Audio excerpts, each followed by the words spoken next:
bro, magandang hapon po. Gabi na pala, gabi. Ang masasabi ko lang, sana ang wag na wag natin tatanggalin sa ating puso't isipan ay yung salitang hindi natin tatanggalin.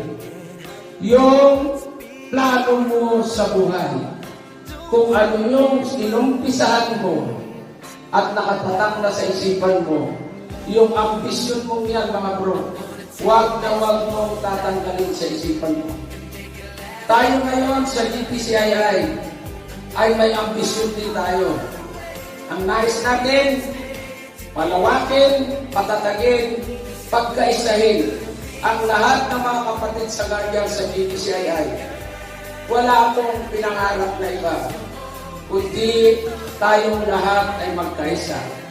Kaya kung nakikita ko na nagkakaroon ng alitan, hidwaan ng mga officer, ay nalulungkot ako.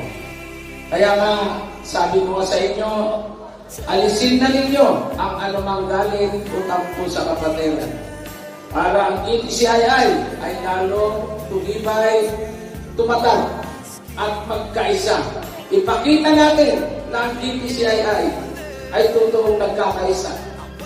Nagbibigay tayo ng inspirasyon sa lahat ng mga branches. Bakit kayo? Itong ginawa lang natin na ito, napakahirap. Napakadaling mag-form ng tao. Pero kung ang pag-uusapan ay pera na, napakahirap talaga.